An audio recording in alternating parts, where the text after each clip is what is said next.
இப்போ வரதட்சணை ஏன் கொடுக்குறாங்க அப்படின்னா, ஒரு உறவுங்கிறது நிரந்தரமானதுன்னு நினைக்கிறாங்க. திருமண உறவு அவங்க பிரியவே மாட்டாங்கன்னு நினைக்கிறாங்க. அதனால தான் 100 பவுன் நகையெல்லாம் போடுறாங்க. 100 பவுன், 500 பவுனு, காரு, கோடிக்கணக்கில காரு, நிறைய வீடு அப்படின்னு சொல்லி அள்ளி இறைக்கிறாங்க.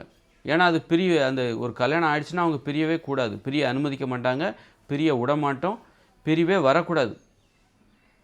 பிரிவுங்கிறது சகஜமாக எப்போ வேணாலும் நடக்கலாம். சேர்ந்து வாழ்ந்தால் தான் உண்டு.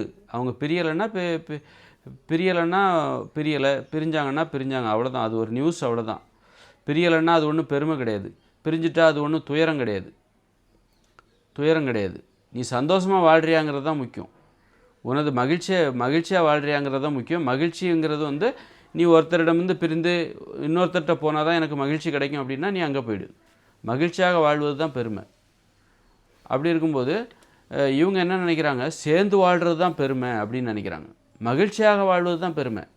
இவர்கிட்டருந்து நீ பிரிஞ்சு இன்னொருத்தர்கிட்ட போய் உனக்கு பிடிச்ச இன்னொருத்தர்கிட்ட போனால் தான் நீ சந்தோஷமாக வாழ்வேன்னா அதுதான் உனக்கு பெருமை.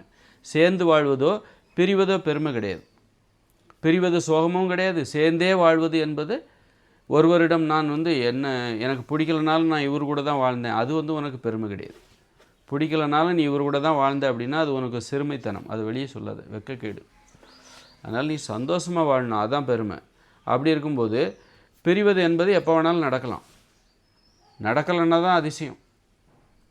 ரொம்ப அதிசயம்ப்பா, எனக்கு இப்போ பிடிச்ச ஒரு உறவு, திருப்தியான ஒரு உறவு கிடச்சி போச்சு, அதனால் எனக்கு இதை விட வேறு எதுவும் வேண்டாம், எப்பேற்பட்ட வந்தாலும் எனக்கு தேவையில்லை. அது கூட சூழ்நிலை தான் முடிவு பண்ணும். உனக்கு அதை விட பெருசாக ஒன்று வரும்போது தான் உன் மனசு தடுமாறும். நீ நினச்சதெல்லாம் போய் சூழ்நிலை தான் உனது முடிவை மாற்றும். அந்த மாதிரி ஒரு இயல்பு உங்ககிட்ட இருக்கணும். நீ எது வந்தாலும் நான் அந்த சூழ்நிலைக்கு தகுந்த மாதிரி, சூழ்நிலை நான் இப்படி தான் இருப்பேன், மரக்கட்டை மாதிரி இருப்பேன் அப்படின்லாம் இல்லாமல் சூழ்நிலையும் உன்னை மாற்றக்கூடியது தான்.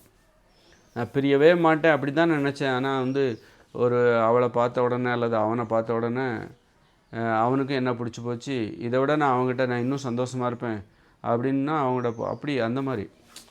அதனால் விவாகரத்துங்கிறது பிரிவது என்பது சகஜமானது, எப்போ வேணாலும் நடக்கலாம். பிரியாமல் இருக்கிறது தான் அதிசயமே தவிர பிரிவதற்கு அதிக வாய்ப்பு இருக்குது. அல்லது ஒரு 50% பிரிவதற்கும் ஒருத்தர் பிரிவதற்கும் 50 திருமண உறவில் பிரிவு ஏற்படுவதற்கும் விவாகரத்து ஏற்படுவதற்கும் 50% வாய்ப்பு இருக்குது. சேர்ந்தே வாழ்வதற்கும் 50% வாய்ப்பு இருக்குது. அப்படி இருக்கும்போது சேர்ந்தே வாழ்வாங்க அப்படின்னு நம்ம உத்தரவாதம் கொடுக்கவே முடியாது. அப்படி இருக்கும்போது நீ வரதட்சணை என்ன அடிப்படையில் கொடுக்குற?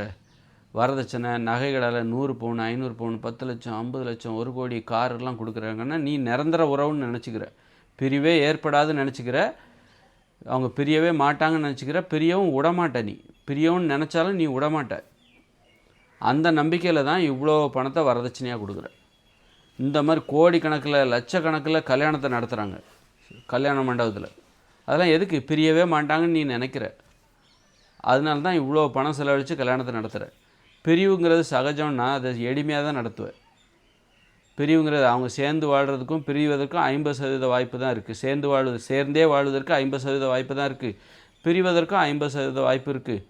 அதனால் நீ எதுக்கு 100 பவுன் நான் கொடுக்குற, எதுக்கு இவ்வளோ கல்யாண மண்டபத்தில் இவ்வளோலாம் பண்ணுற, இப்படி இவ்வளோ செலவு பண்ணுற, வரதட்சணை, சீர்வரிசை அப்படின்னு எதுக்கு இவ்வளோ செலவு பண்ணுற? அது உனக்கு நடைமுறை வாழ்க்கையில் மனித இயல்பை புரிஞ்சிக்கலை உனக்கு அப்படிங்கிறத அது காட்டுது.